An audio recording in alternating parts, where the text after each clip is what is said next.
folks, and welcome to Bastogne. We got here yesterday. Today, we had a pretty awesome, amazing day. We started the day off this morning, taking a guided bus tour around the city of Bastogne, which, surprisingly enough, was pretty short. Mm-hmm. There's not a whole lot to the town. Basically, it's 7 roads that all come in and converge in one spot, and that's the center of town. Yeah. And so there's a tank that's on display there in the town square with holes in it, and some plaques and all that other stuff. But the coolest part about it, in my opinion, was they had some pictures on some signs about what the space looked like during the Battle of the Bulge here in Bastogne, and it was completely decimated. Mm-hmm. So it's pretty interesting to see. I know it was 80 years ago, but when you see how decimated this town was even 80 years ago versus what it is today, it's a bustling town. The town square is where everyone comes to eat lunch. There's a big parking lot. People walk and shop. There's only one stoplight in Bastogne, and it is right there. But it was a pretty cool place. Dad, what did you think? I really enjoyed the fact that uh, it was one of the cities that was really affected by the war itself and the Battle of the Bulge conflict, and being able to see the before and after pictures of war-torn Bastogne, and then see what it is today. Yeah, it was pretty interesting to see. Then we got back on the bus and we made our way over to the Bastogne Barracks, which is, as it's described, it's barracks, and they are in downtown Bastogne, a few blocks away from the town square. They were built by the Belgians quite some time before the war. I understand they were taken over by the Germans, and then at one point, after the liberation, the Americans took it over. This is where the whole nuts ordeal ended up, and from what I can gather, I don't know if you followed it. I didn't really follow it, but this is where a couple of American generals were talking about what to do next, and then they had gotten a request or an offer from the Nazis to surrender. And when the general was asked what his response was, "Oh, nuts. I don't know," which means go F yourself. We're not giving up. And so Exactly. the response that was sent back to the Nazis was just nuts. So it was pretty interesting to see. They have pictures of the two generals standing right in front of the window or the building where this took place. And so it's kind of cool to be able to stand there right where these men were standing and made these decisions. From there, from there we went to the cemetery. There's a cemetery right across the street. It's just a town cemetery. But in this cemetery, the two nurses, if you watched Band of Brothers, the two nurses that were working in the church, there was a Belgian woman and then a black woman who also was from Bastogne, I believe, are both buried there. Yeah. And the black lady just died in like 2014 or 15 or something like that. So it wasn't all that long ago. Mm-hmm. And so she's there. They're both there. Pretty interesting. European cemeteries, or at least a cemetery here in Belgium, is pretty unique. They bury everybody seemingly on top of the ground in marble encasements, I suppose, catacombs, whatever they call them. Yeah, what about that, Pops? What did you... Just walking through that cemetery with all this history, and there was a story being told by our guide about almost everybody that is buried in that cemetery. There is a story behind everyone that's laid there to rest. Yeah, and that's one thing that this Beaches in Normandy tours people do very well. Is they have guides for these tours in each city that are from this city. The if you saw what we posted yesterday, the gentleman that gave us the guided tour today, he's 88 years old. At the time of the Battle of the Bulge, he was 9. He was 9, and so he lived through and remembers when Bastogne was liberated the first time. He remembers when the Nazis came back in and took it over, and then also can speak to the second time the Americans came through to liberate this city. Mm-hmm. And he has a lot of stories. He knows a lot. He knows people's names. He knows their story, if they're still alive, where they live, what unit they may have served in, all this stuff. When people come back, and I think part of the reason is, and Christoph had the same thing. He knew a story about everybody. Mm-hmm. And the interesting thing is that people that fought here and people that served here, no matter which country, but for the sake of our stuff, it's the Americans, they came back often. They come back for anniversaries. They come back for celebrations. They bring family members. Family members come without them if they're dead and gone now, or they come with the veteran who served here, and they tell their story to all these anybody who wants to hear it, and so these stories live on through the voices of the locals, Mm-hmm. which I think is pretty unique. I don't know that there's really anywhere else, and maybe there is. I haven't done a whole lot of military war tours like this. This is my first one, but I don't know that anybody has similar stories. I can tell you for sure, if we ever get to the point where Iraq and Afghanistan become locations that people can go tour and see where these wars are fought, there's not going to be personal stories like we've gotten so far in our time here. After the cemetery, we went to a vehicle and equipment museum.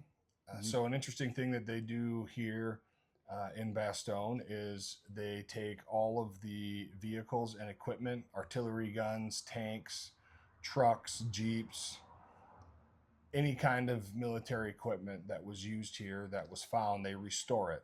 Mm-hmm. They restore it to look brand new, and they put it on display for people to see, which I think is really cool. You get to see everything that was used in the war. And it's not just things that were used here in Bastogne for the Battle of the Bulge, but just throughout the war. German tanks.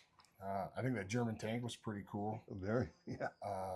That they're pretty amazing machines. That the Germans, for sure, were pretty good at designing and making sure that their armament, the angles were right, just engineered pretty dang good, huh? Oh, absolutely.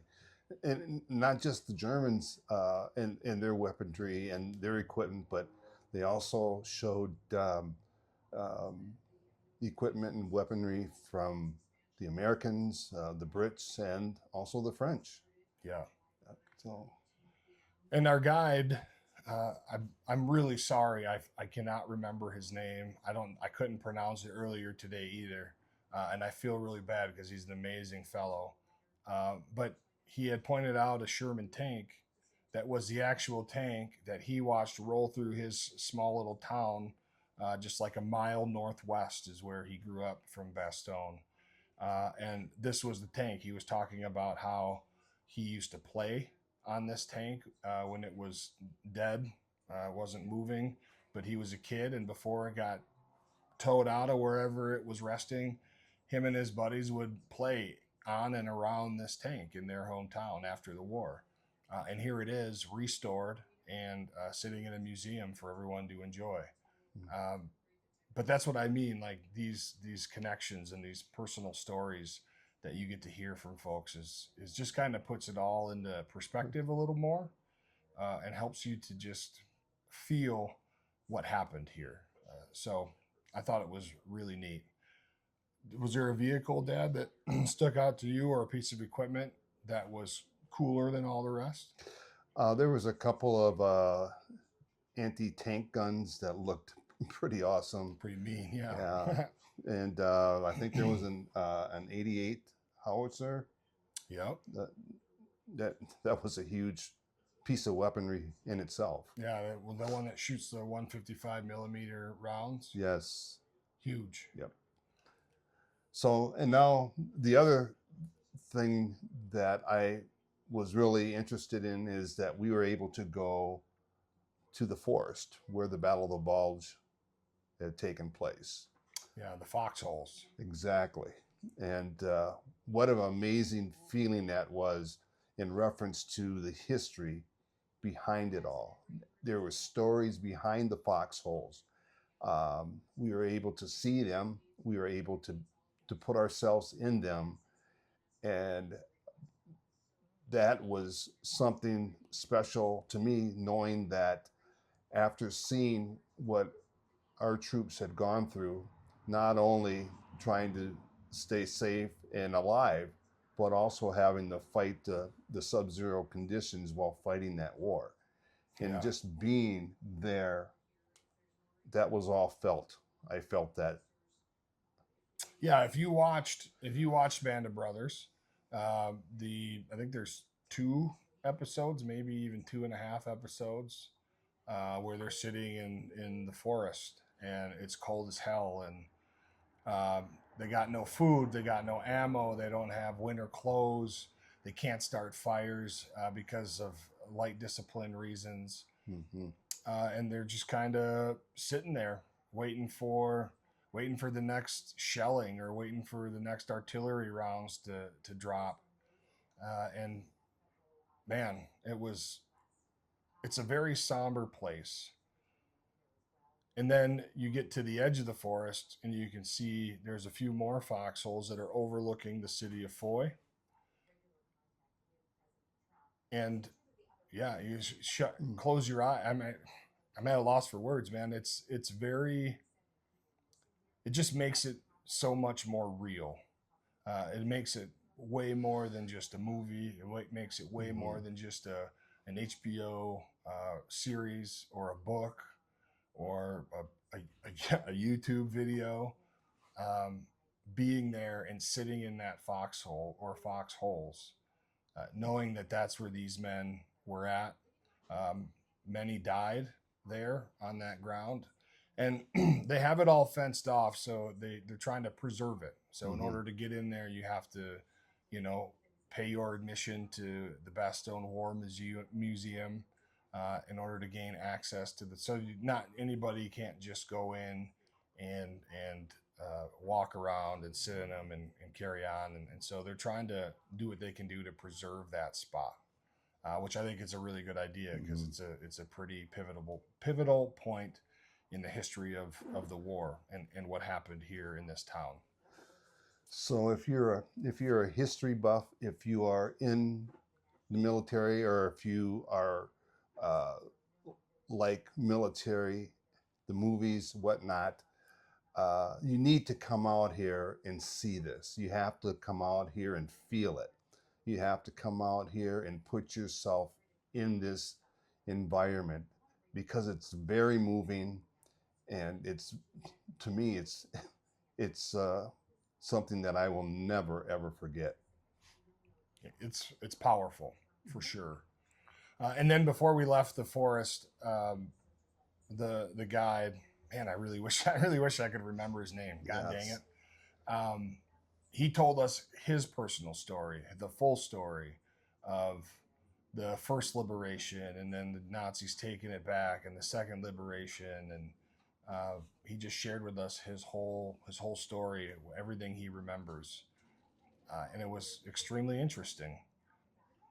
I just can't imagine being a 9-year-old kid in Oakdale, Minnesota, where I grew up, and having it be completely decimated by some foreign army that wants to take over the world, and then be there for this great liberation that our friends come to to give us to liberate us, and then watch it happen again, and have to live through that, and curfews, and you can't buy food, and you got to share your food and supplies with the Nazis and all that shit, and then live through another liberation. Uh, it's a very heart wrenching story for sure. But he did it. He lived it. He's here to tell the story. Um, and I don't know that we'll share any of the story that he told us. I think that, like I said a video or two ago, I think if we give you everything, it's like destroying a good movie for you. So if you want to hear it, get your butt here type thing.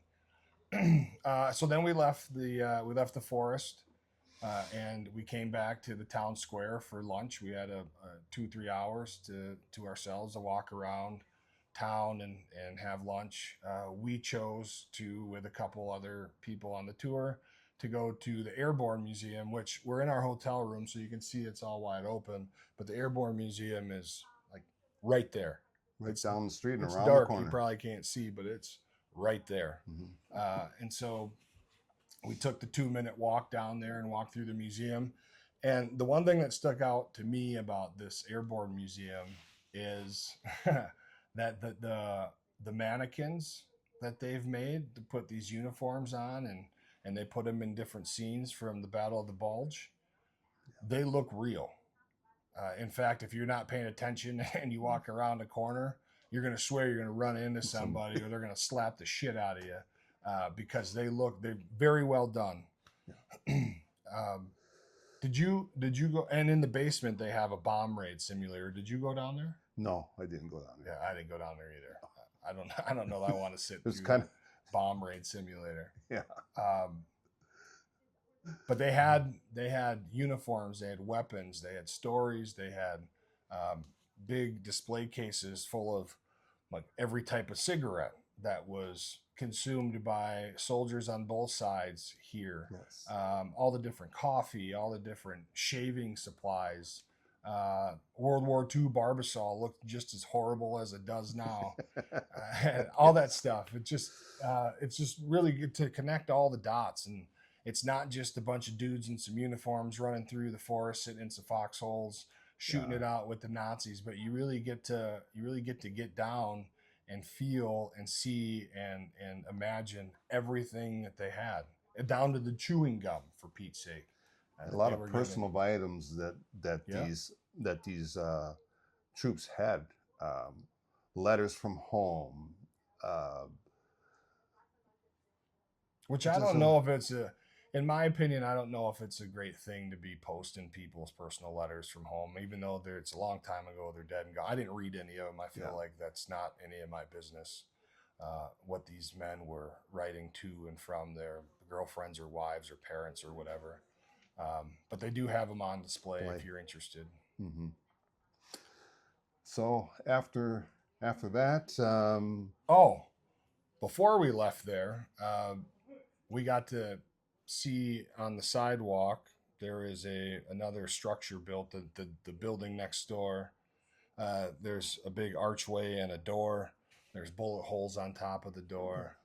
And one of the curators of the museum showed us a picture of Hitler standing right there where we were standing. And so we took a picture there also. But apparently he was there in like 1940. Yep. And this was the spot, and the guy pointed out the room that he was staying in. This is where they met to make battle plans. And that's what Hitler was here for. Mm-hmm. And so there's a picture of him standing right outside this building, right where we were standing, which is kind of an interesting thing. That it's an amazing spot to be in. Yeah, I mean, not that I'm a fan of Hitler or anything, but he's pretty prolific in the history of the world, and we were standing right where he stood. Yeah. So after that, we came back to the hotel room. I think I passed out for an hour. Dad was working on his picture projects, and we then went to the Bastogne War Museum, which is another amazing curation of Battle of the Bulge and Bastogne itself, and uniforms and weapons and more tanks. And uh, the the best thing for me was reading and hearing the personal stories of people that were posted. It's a guided audio tour, and there's 4 characters in this guided tour. There's a woman from Bastogne, a child from Bastogne, a Nazi soldier, an American soldier. And I don't know if they were real. They were real names of people. Did you catch that? I don't think I didn't. Yeah, I didn't either. But they kind of narrate and navigate you through the museum. There's a series of different videos or productions to watch, which were pretty cool. Yeah. Because they set them up like a bunker or a cafe, and the forest where the foxholes are, and they got smoke, and they got all these images, visual effects. Yeah. That went into play in every one of these scenarios. Did you notice the place where the foxholes were, the forest? It was super cold in that room. It was, yes. They set it in a way where you can feel that time of witness was going on. Yeah, yeah. Even the benches were made out of probably fake logs, but you feel like you're sitting in the forest. Yeah. It was very well done. All of it was very well done. And then they also have a monument built there, and from the sky it looks like a 5-pointed army star. And they have on the inside or around the outside every state of the Union put on there. They have a pretty massive plaque of every military unit that served in Battle of the Bulge or was in Bastogne. It's a massive monument. It's pretty cool. That has the observation deck up top, but that was shut down. But if you take the little trail around, you can see the whole countryside on the far side of the monument, which is a pretty cool view. And that was it. We were at that museum for, I don't know, 2.5 hours. Took a while to get through it. Yeah. So that was pretty much. Oh, then we went to dinner and had burgers. we had Belgian burgers, and it was good. A nice fancy place to eat. The food's all been pretty decent. There are a couple places that probably better or not as good as others. But what are you going to do? When in Rome, you try what they give you. I don't want to have any more duck. However, we've had duck a couple times. I've learned I'm not a fan of duck. Yes. And I'm not a huge fan of massive amounts of pickled onions either. Other than that, I haven't had too many complaints. Oh, and olives suck a lot. But here in Belgium, the beer is very good. Along with the chocolate. Yeah, well, chocolate chocolate's good anywhere. Well, but it is extra special here. It is different. Yeah. And it is very good. So, well, let's talk about what we're going to do tomorrow. Let's talk about it. Let's what are we doing tomorrow? We are heading to Luxembourg, and we're going to go to the American Cemetery in Luxembourg. Yep. And in this cemetery is where General Patton has been laid to rest. Old blood and guts himself. Yep. So we're going to be making that trip over there tomorrow. Real early too, by the way. Also going to be able to take us on a tour of Luxembourg and check out the sites over there. So it's really going to look forward to that. Yeah, another guided tour with a local. I don't know anything about this man or woman that's going to be giving us a tour, but I'm sure that they're going to be great. Every person they've brought in to guide us through something and give us information's been pretty top notch. So I'm sure it's going to be great. It's supposed to rain. This might be the first day to wear jeans, but rain or shine, we're gonna tough it out. We're gonna get through it. It's gonna be a great time. Yes. Anything else, Dad, to add? No, not that I can think of. Okay, me neither. Um, but I don't want to end the video without reiterating that Bastogne is a very special place. There was some pretty crazy shit that happened here. The resilience of the people, I think, is something that should be noted. Uh, they were taken over by the Nazis twice, Yep. and they weren't nice about it. And so I think it's also something to outline is that uh, the resolve of American soldiers is pretty important in this place too, because they beat the shit out of the Germans twice Yes. to liberate the people of this town. And so it's pretty special. And out of all the places we've been, other than Omaha Beach and, well, all the beaches and the cemetery in Normandy, this place is pretty awesome. And this is definitely a place I'd like to come back to. Hopefully, our kids someday want to see this. I'm sure my wife would like to see this. So coming back to Bastogne is definitely on my list at some point, whether with a guided tour or just on our own. I don't know, however, that I would do well driving in Europe. Yeah, people aren't the best drivers and they're not very courteous. I have a feeling road rage is something here that's pretty it's pretty apparent that it happens quite a bit. So other than that, we'll see you tomorrow. Yep. We're going to continue our footstep following of Easy Company through Luxembourg tomorrow, and we'll come back and tell you that story of how things went. Yep. All right. See you tomorrow. Good night. See you tomorrow.